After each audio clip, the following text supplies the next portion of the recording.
Assalamualaikum anak-anak ibu. Waalaikumsalam warahmatullahi wabarakatuh.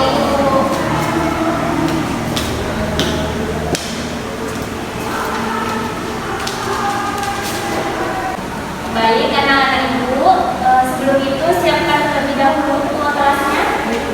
Siap, gerak, beri salam. Assalamualaikum warahmatullahi wabarakatuh. Bagaimana kabarnya anak-anak ibu? Alhamdulillah sehat, Bu. Kurang semangat. Bagaimana kabarnya anak-anak ibu? Alhamdulillah sehat, Bu. Bagus. Nah, selanjutnya ibu akan mengabsen kalian satu persatu. Asya Talia, hadir Bu. Tiara Zulfa, hadir Bu. Nurhelmina, Marnelia, hadir Bu. Eka Novitasari, Dan Bu. Waliza Panggabean. Baik, sepertinya tidak ada yang tidak hadir ya, hadir semua. Nah, kita langsung masuk materi ya anak ibu. Untuk minggu ini kita akan membahas yang namanya teks anekdot. Nah, pada pertemuan kali ini kita akan membahas yang namanya teks anekdot.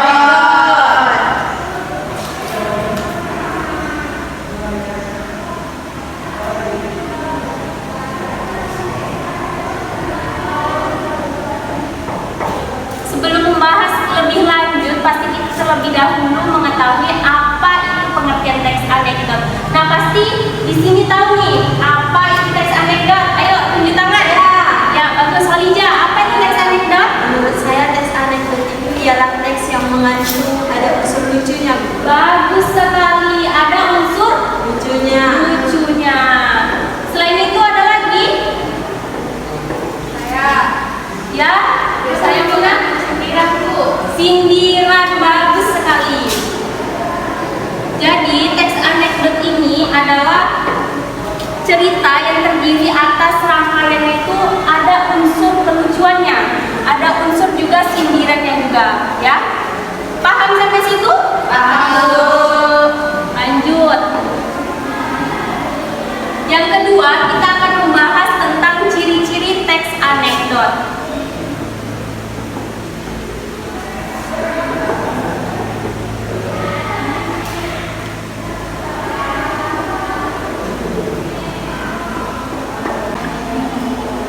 Nah, di sini kita akan membahas tentang ciri-ciri teks anekdot. Nah, yang pertama itu ada apa namanya, Nak? Bersifat lucu. Nah, yang kedua, Bersifat memiliki. Nah, itulah. Yang ketiga, bersifat menyinyir. yang keempat, Berdasarkan pengalaman pribadi. yang kelima, Memiliki tujuan tertentu. yang keenam, Serupa dongeng. yang ketujuh. Hubungan antara manusia dan hewan. Nah, setelah itu ada nggak yang masih hafal tadi? Nggak ada ya. Maka dari itu kita harus biar supaya paham ciri-ciri teks anekdot, kita akan menyanyikan lagu ini. Tapi ibu dulu yang mencontohkan ya.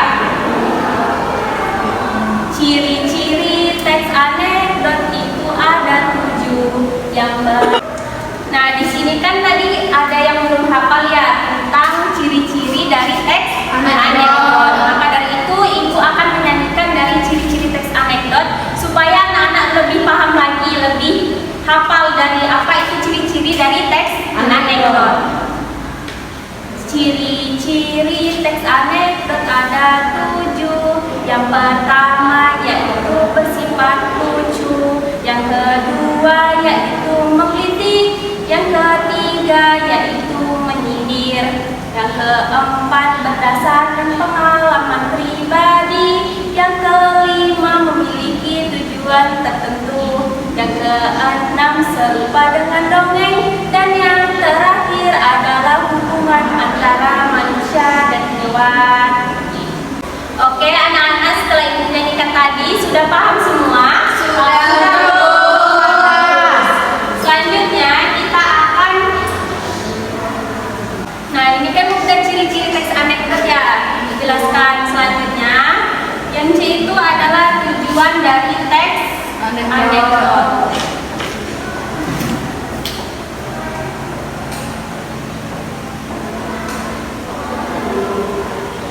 Ada yang tahu tujuan dari teks anekdot itu apa? Tidak, Bu. Tidak ya. Nah, jadi tujuan dari teks anekdot ini adalah untuk menghiburkan si pembacanya tersebut. Itu masih salah satunya. Salah satunya. Selain itu apa lagi? Untuk menyindir. Ya, bagus.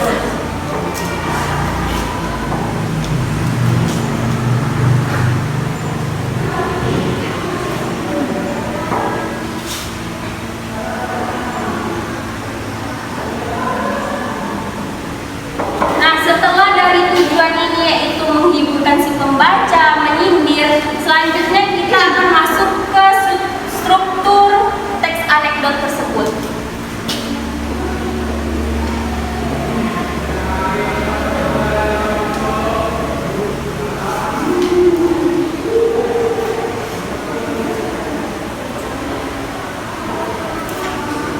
Nah, selanjutnya yaitu kita akan membahas tentang struktur dari teks anekdot. Nah, struktur teks anekdot itu ada 5.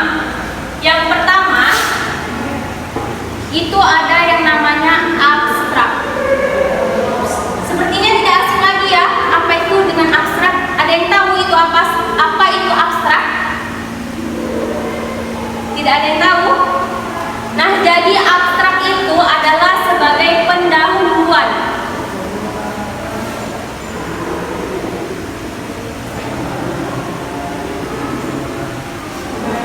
Yang kedua, itu ada orientasi.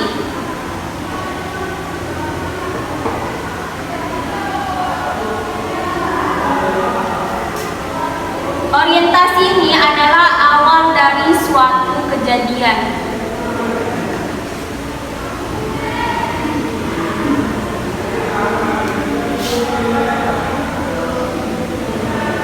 Yang ketiga yaitu krisis.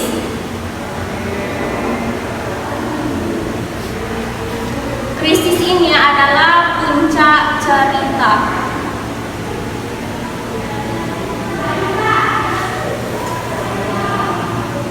Dan yang keempat adalah reaksi.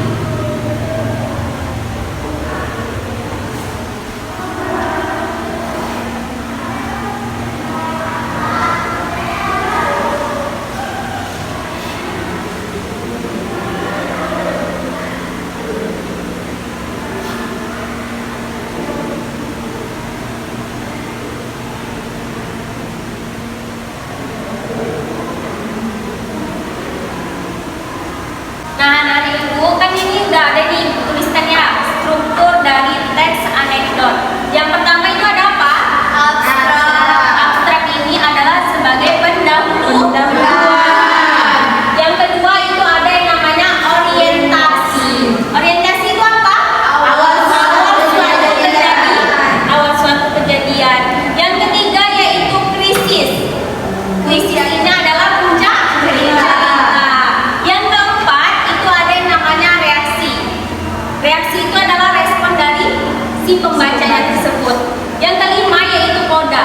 Jelas seperti adanya namanya pendahuluan, pasti ada yang namanya penutup. Nah, sudah jelas, ada yang kurang paham? Jelas. Nah, ini kan Ibu sudah menjelaskan nih pengertiannya, ciri-cirinya, tujuan dari teks anekdotnya, baru strukturnya. Nah, Ibu akan membagikan dari contoh dari teks anekdot. Jadi nanti kalian bagilah ke kelompok ya.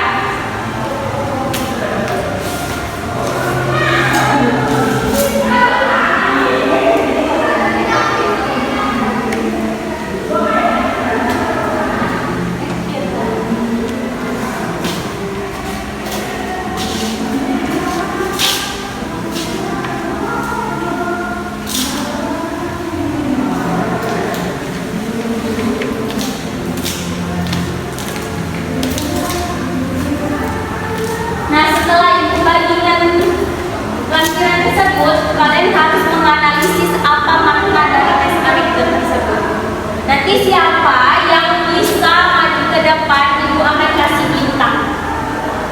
Jadi dibaca terlebih dahulu ya. Nah, udah dibaca semua anak-anak? Udah, Bu. Nah, siapa yang paling mau maju paling depan? Saya kelompok 1 ya. Iya Bu, Maju. Asya Talia. Membahas yang mana? Yang becak dalam. Ya, boleh silakan. Yang lainnya pada simak ya. Oke Bu, baik sebelum masuk dalam maknanya saya akan membacakan terlebih dahulu. Baik, terima kasih Bu. Nah sebelum saya menjelaskan makna yang kami dapatkan, saya akan membacakan dulu teks becak dilarang masuk. Ceritanya ada seorang tukang becak asal Madura yang pernah dipergoki oleh polisi ketika melanggar rambu becak dilarang masuk. Tukang becak itu masuk ke jalan yang ada rambu gambar becak silang dengan garis hitam yang berarti jalan itu tidak boleh dimasuki becak. Apa kamu tidak melihat gambar itu? Itu kan gambar becak tak boleh masuk jalan ini. Bentak Pak polisi. Oh saya melihat Pak, tapi itu kan gambarnya becak kosong, tidak ada pengemudinya. Becak saya kan ada yang mengemudi, tidak kosong, berarti boleh masuk. Jawab si tukang becak. Nah pada teks anekdot ini fakta yang tersirat di dalamnya yakni tentang informasi atau sebuah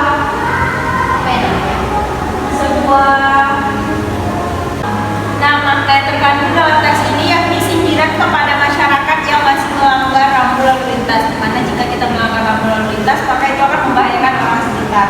Nah, bisa dilihat dari tukang becak yang membangkang ya.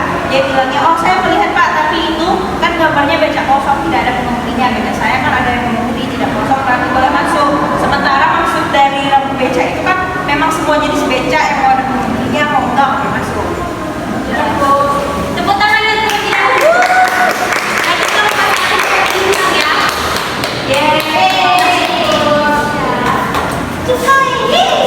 Yang pun tidak memberi Dapat bintang. Nah, untuk yang kelompok 2, ada yang mau maju atau kelompok 3? saya Yuk, maju yuk.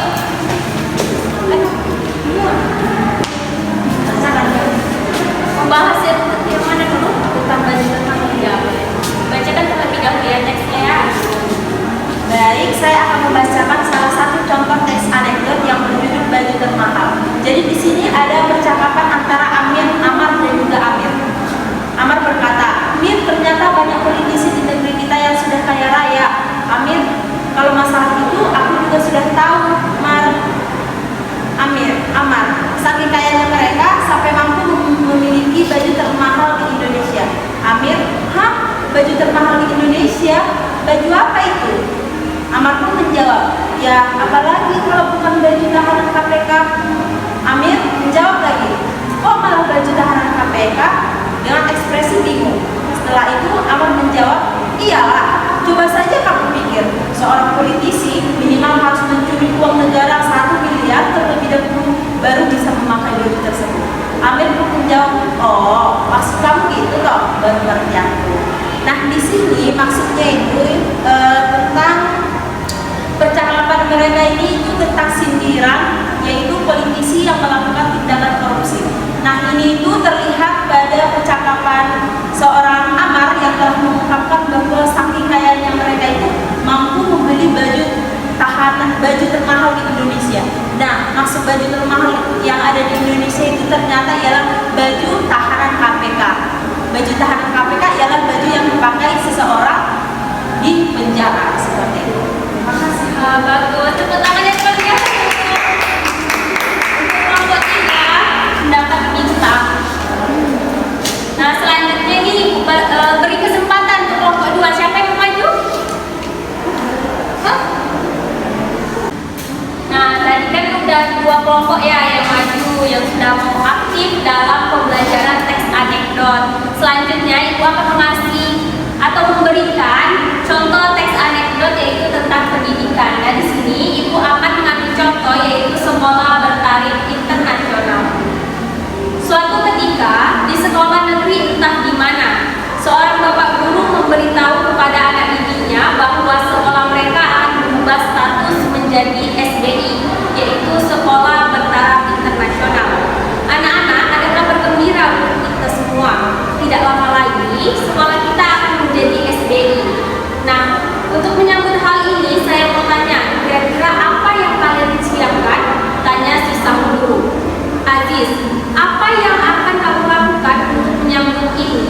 tanya guru tersebut lebih lanjut. Dengan sigapnya, si Aziz ini menjawab pertanyaan dari Pak Guru tersebut. Belajar bahasa Inggris agar mampu berbicara bahasa Inggris, Pak, kata si Aziznya tersebut. Bagus sekali kalau kamu, Gusti, tanya si guru kepada si Gusti tersebut. Harus siapkan uang, Pak, jawab si Gusti. Loh, kok uang? Tanya Pak Guru lebih lanjut. Iya, Pak, soalnya kalau sekolah kita seharusnya sudah SDI, pasti bayarnya lebih mahal. Nah, dari makna tersebut, di mana ada makna tersirat dari teks anekdot tersebut, yaitu di mana sekolah tidak dapat diberi standar bagus dan tidaknya dari sekolah yang ada di luar negeri. Hal itu dikarenakan yang menjadi sekolah tersebut bagus adalah kualitas dari pendidiknya, lingkungannya, serta muridnya. Selain itu, sekolah yang mengikuti standar internasional itu adalah memakan biaya yang lebih banyak dan tidak semua orang mampu menyekolahkan anaknya ke sekolah tersebut. Nah, itu kan sudah Ibu jelaskan ya, contoh dari teks anekdot, lalu habis itu ciri-ciri teks anekdot, tujuannya, strukturnya. Nah, sudah selesai pembelajaran pada kali ini. Semoga anak-anak bisa memahami lebih lanjut apa dari teks anekdot tersebut, contoh dari teks anekdot tersebut. Dan sampai sini saja pembelajaran kita tentang teks anekdot tersebut. Sekian dan terima kasih. Assalamualaikum warahmatullahi wabarakatuh.